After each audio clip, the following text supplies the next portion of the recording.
अस्सलाम वालेकुम, मैं हुसैन ज़ीशान और आप देख रहे हैं बसीरत ऑनलाइन। इस्तकबाल करते हैं, खैर मकदम करते हैं, वेलकम करते हैं आप तमाम का आज की हमारी इस नई वीडियो में। मुकर्रमी नाज़रीन, आज हम लोग बात करने वाले हैं एक रिपोर्ट के बारे में। NCRB national crime report bureau की जानिब से 3 दिसंबर को एक रिपोर्ट आई कि क्राइम इन इंडिया के इंडिया के अंदर कितने क्राइम केसेस हुए और कितने केसेस और कितने मामला दर्ज किए गए IPC इंडियन पीनल कोड के तहत। तो इंडिया का जो क्राइम रेशियो है और जो क्राइम रेट है इंडिया का 2022 का रिपोर्ट के अंदर पूरा बयान किया गया है। रिपोर्ट को कंटिन्यू करने से पहले मैं आप तमाम हजरात के सामने एक फैक्ट और एक बात को शेयर करना चाहूँगा कि 2021 की जो रिपोर्ट थी वो 2022 के अगस्त के अंदर शाये कर दी गई थी ताकि लोगों तक ये रिपोर्ट जल्दी और आसानी से पहुँच सके। लेकिन 2021 के मुकाबले में 2022 की जो रिपोर्ट थी और 2022 का जो क्राइम्स इन इंडिया और नेशनल क्राइम ब्यूरो की जानिब से जो पूरे क्राइम का रेशियो जो आना था और जो रिपोर्ट आनी थी वो 2023 के इलेक्शन के बाद, यानी जो 4 स्टेट्स में इलेक्शन हुए छत्तीसगढ़ में, राजस्थान में, तेलंगाना में और मध्य प्रदेश में। इन इलेक्शंस के बाद आज यानी दिसंबर को ये रिपोर्ट आप तमाम के सामने और हम तमाम के सामने नेशनल क्राइम ब्यूरो ने पेश किया है। तो ये एक फैक्ट है जिसके ऊपर सोचा जा सकता है कि आखिर क्यों नेशनल क्राइम ब्यूरो इतना ज़्यादा लेट हुई। ये एक सवाल है जो मेरे और आप तमाम के जहनों में आ रहा है, जिसको बयान करना भी ज़रूरी है। चलिए रिपोर्ट की जानिब आगे बढ़ते हैं। तो रिपोर्ट के अंदर ये दर्ज किया गया है कि कुल केसेस संज्ञेय अपराध यानी ऐसे मामलात, ऐसे केसेस जिसके अंदर पुलिस को, प्रशासन को किसी वारंट की ज़रूरत नहीं होती किसी शख्स को अरेस्ट करने के लिए, तो कुल संज्ञेय अपराध दर्ज हुए हैं 58,24,946। ये बहुत बड़ा नंबर है। ये नंबर कोई मामूली नंबर नहीं है, ये पूरे हमारे मुल्क का नंबर है कि इंडिया में इतने ज़्यादा संज्ञेय अपराध के केसेस दर्ज किए गए हैं। यहाँ पर आप तमाम हजरात के सामने एक बात हम ये भी शेयर करते चले कि रिपोर्ट के अंदर लिखा हुआ है कि इंडिया फसादात के मामले में पूरे मुमालिक में यानी पूरे नेशन में सबसे पहले नंबर पर आया है।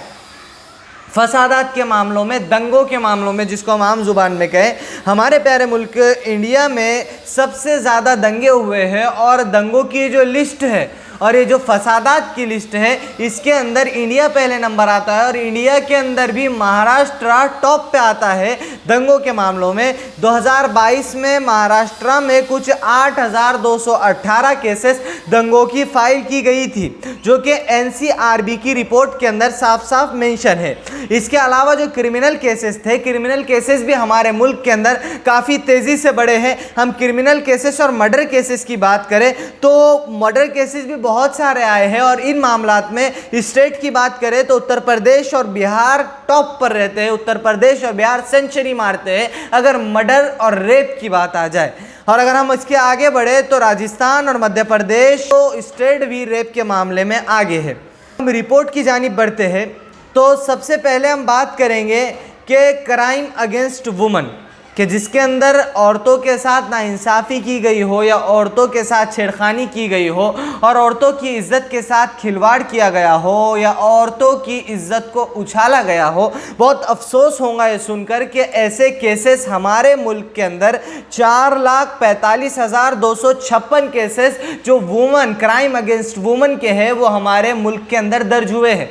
ये छोटा आंकड़ा नहीं है, ये बहुत बड़ा नंबर है और ये एक सवाल पैदा करता है कि हमारे मुल्क में, हमारे नेशन में क्या वुमन महफूज नहीं है?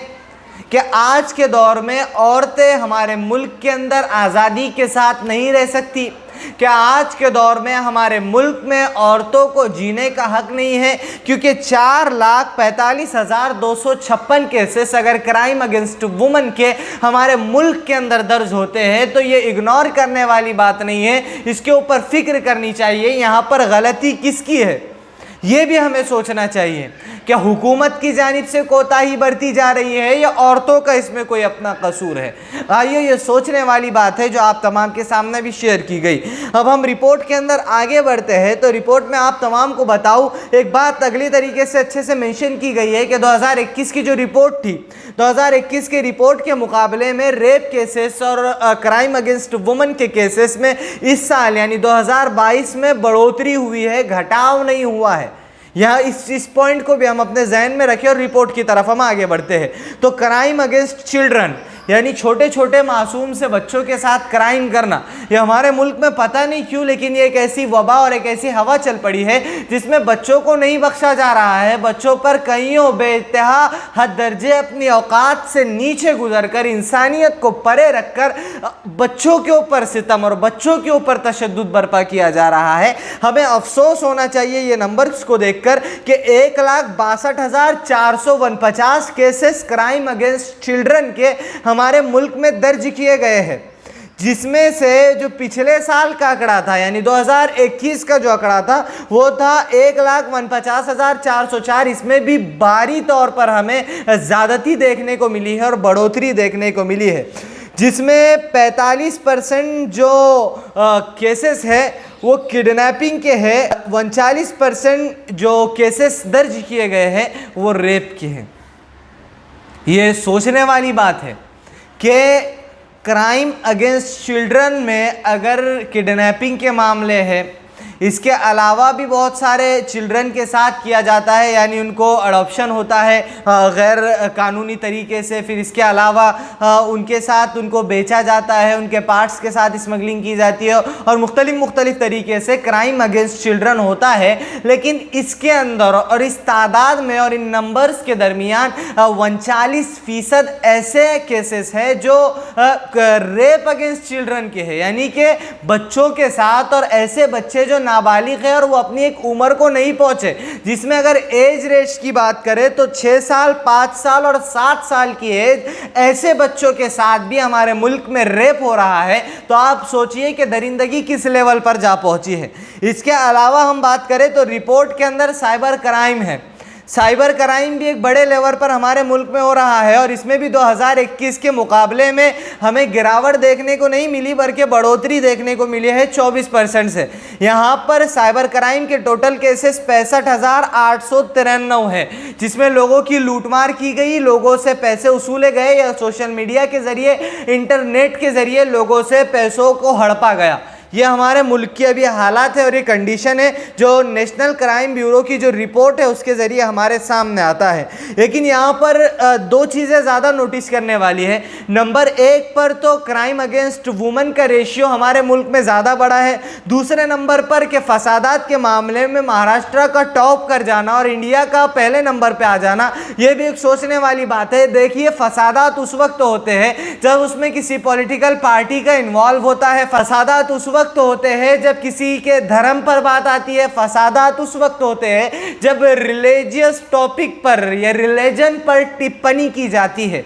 यहाँ पर हम लोग बात करेंगे फसादात की तो हमारे सामने खुला खुला निकल कर आता है। ये तो 2022 की रिपोर्ट है जिसमें हमारा महाराष्ट्र और हमारा इंडिया टॉप कर रहा है। लेकिन अगर हम 23 की बात करें, यानी जो अभी फिलहाल हाल में 2023 चल रहा है, 2023 में भी कोई कम मामला फसादात के पेश नहीं आए। ऐसा नहीं है कि फसादात कम हुआ है, बल्कि मुझे ऐसा लगता है कि जब अगले साल 2023 की नेशनल क्राइम ब्यूरो की जानिब से रिपोर्ट आएंगी उसमें भी फसादात हमें टॉप पर देखने को मिलेंगे और शायद फिर महाराष्ट्र ही नहीं बल्कि यूपी, उत्तर प्रदेश, एमपी और छत्तीसगढ़, राजस्थान जैसे जो स्टेट्स है वो भी टॉप मारने वाले हैं, क्योंकि फसादात बहुत ज़्यादा हुए और फसादात में बढ़ोतरी हमें काफ़ी एक अक्सर तादाद में देखने को मिली है। और याद रहे, फसादात की जो बिना और जो वजह बनी है वो कईयों मरतबा सिर्फ सोशल मीडिया के ऊपर गलत टिप्पणियां कर देना, किसी रिलीजन के साथ इंसाफ कर देना, किसी रिलीजन को गिरावा दे देना, किसी रिलीजन के साथ नाइंसाफ़ी कर देना, किसी रिलीजियस पर्टिकुलर पार्टी या रिलीजियस पर्टिकुलर शख्स के ऊपर कोई इल्ज़ाम डाल देना, ये बनती है हमारी दंगों की वजह।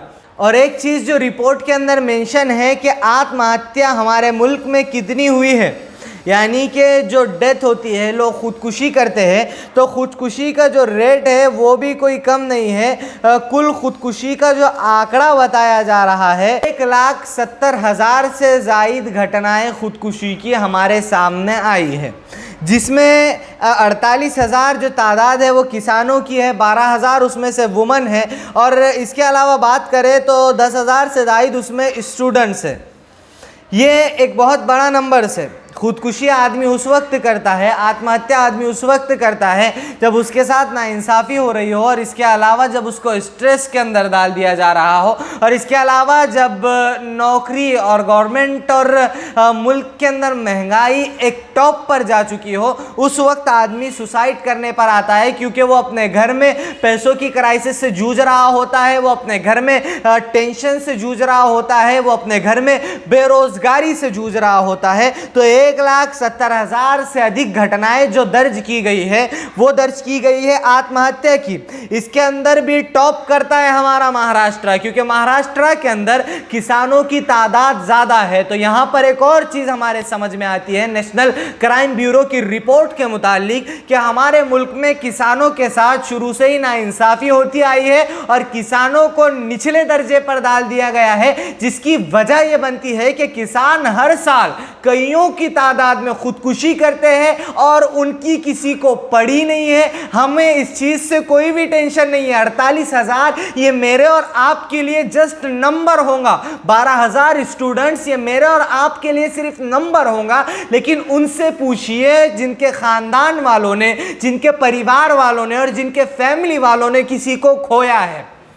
हम ये सवाल उनसे जाकर पूछे। 48,000 और 12,000 ये कोई नॉर्मल नंबर नहीं है, ये एक ह्यूज नंबर है जहां पर खुदकुशी के मामले हमारे सामने पेश आए हैं।